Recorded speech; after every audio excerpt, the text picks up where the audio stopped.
Hey everyone, welcome back to my channel. Today I want to share 6 different things that you can do to grow your Instagram presence, grow your TikTok presence, and just overall help your social media. I know that social media can sometimes seem scary and intimidating, and you might not know what to post, when to post, what apps to use, so this video is going to help you out with that. Don't forget to like, subscribe, and comment if you're liking my channel, if you're liking my videos. But with that being said, let's up our social media game. So at the beginning, social media was kind of overwhelming for me. YouTube is obviously the next thing that I'm working on, and I'm still trying to figure out how to really grow on YouTube as well. But Instagram and TikTok, I feel like I have narrowed in a little bit more, especially over the past year. So I thought, what better way than to share the things that I've learned with you, and hopefully they can help you, whether it's a business page, a personal page, or you just don't really know where to start with social media. Before we even get into that, here are 3 apps that you need to download if you don't have them already. So the first one is going to be Canva. The next one is going to be CapCut, and then Tezza. So the reason I like these is because that's my editing, that's my presets that I like to use, and that's how I make my thumbnails, story posts, just to make your feed look more aesthetic. These are the ones that I would use. Just at the very beginning, if you haven't downloaded those, do that right now. I promise you'll thank me later. Number 2 is going to be picture and camera quality. So I think when we all start social media, we all think we need to buy a camera right away and invest all this money into something. But truthfully, I love my iPhone 14 Pro Max camera. That's what I'm filming on now. And I think that if you have an iPhone or an Android and it has a good camera on it, I don't think you need to invest in a professional camera right away. So there are a few camera settings that I like to use. I'm going to put a little picture of them just so you can see it as well. So for YouTube specifically, I always upload on 4K. I just think the quality is a lot nicer, it's way better, and it doesn't look quite as grainy. Something to note though is that on TikTok and on Instagram, they don't like you using 4K. They like you using 1060, I believe is what it is. It's in the camera settings, I'll show it. For some reason, they don't push out content quite as much if it's on 4K. I don't know why, but that's one thing just to note on. Something else I like to do is film in natural lighting. So for example, for this video right now, I have my phone on my tripod and I'm just sitting in front of a window. 99% of the time when I'm filming, I don't even use a light because I just think natural lighting is the best. It looks way more natural and it doesn't create shadows and things like that. So natural lighting, and I always use the back camera. That was something that took me getting used to because I think we all just are used to selfies and things like that when it's the front camera. But if you really want to elevate your content, if you want to elevate your quality, get used to using the back camera.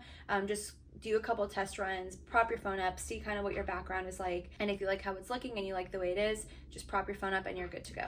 Number 3 is consistency. So this one can be a little bit hard because you might not know exactly when to post, how often to post, and truthfully, I think you just have to play around with it and see when your content does best. For TikTok, for example, I used to post once a day. I felt like that wasn't enough, especially when I was growing. And then I started posting 3 times a day and I got so burnt out and it wasn't fun anymore. For example, I always post at least 1 time a day on TikTok, if not 2. If I have more content to post that specific day, I am going to post it. But don't think you have to post 5 times a day to grow. I think the quality over the content is better than the quantity. So if you have 2 good videos that you're really happy with and you just want to share it, then go for it.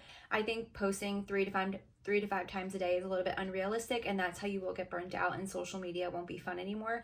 So for me, I just try to make 1 quality video a day. If I have anything else to add or anything else I want to post, then I'll post that too. Number 4, going along with consistency, is on Instagram specifically, there's a way that you can hide reels from your main page, but you can post them on the reels page. So this was something that was a big game changer for me. And if you're someone who likes an Instagram aesthetic, or you like the way your feed looks and you don't really want to throw it off with a random reel here and there, you can actually go to Instagram and then you can hide it from your main page, but then it'll post it on your reels page. So for someone like me who does post on TikTok and Instagram regularly, I do want to reuse my TikTok content, but it doesn't always match my vibe on Instagram, if that makes sense. In instances like that, that's when I'll still post it to Instagram, but I'll just hide it from my page. And I'll post a little screenshot so that way you can see. Number 5 is a big one, but it kind of goes along with everything else we've been talking about, and it's you have to keep social media fun.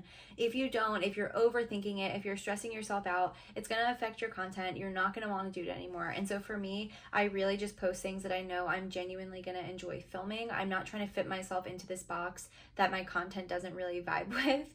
For me, I like makeup, I like lifestyle, I like videos like this where I can help you grow on social media, but I'm not going to post something that's trendy just because it's trendy if it doesn't usually fit with what I like to do. Reason being, I used to do that and it was exhausting trying to keep with all these trends, and I felt like I wasn't being authentic to myself. So for me now, I post things that I genuinely want to post, whether that's a get ready with me, whether that's a video like this, but I know that I actually will have fun while filming and editing, and it's not going to burn me out. So as silly as it seems to just have fun with social media, have fun with it. Find what niche you like or what niches you like. I don't think you need just one niche. I think it's almost like an umbrella of niches, and obviously we all have different hobbies, and so I don't think you need to narrow it down just to one. I think pick a few things that you really like and focus that on your social media. Number 6, this one is going to be more so for Instagram, but it's how to find trending audios. There's a few different ways that you can do it. So if you have a creator account or a business account on Instagram, if you go to your insights, if you scroll to the very bottom, there's going to be a little block that says trending audios. So if you click on that, right there, it's going to have a little arrow next to all the trending audios that are currently trending. This changes all the time, so don't stress out if you like a song that's not in a trending audio. It's really not the biggest deal, but trending audios sometimes can help with your engagement and help you get more views. Something to note with that, which I have personally experienced and now it doesn't stress me out anymore, is if you pick a trending audio that doesn't have as many listens to or as many videos made with it, it's going to take a few weeks for it to catch traction.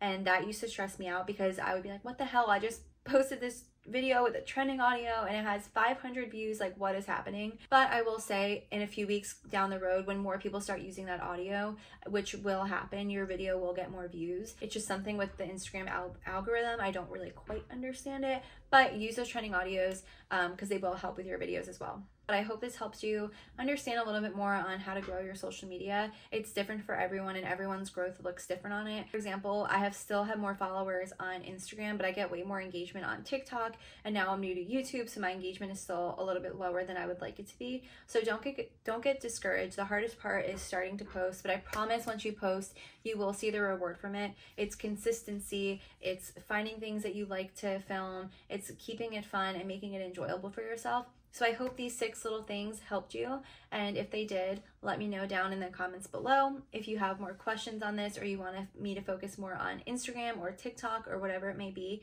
please let me know. So note, all my links are in my bio, so if you go to my YouTube channel, there's going to be a link there that'll have my TikTok, that'll have my Instagram. You can go follow me on there as well. That way we can stay connected on all the socials. But I hope this video helps, and I will see you in the next one.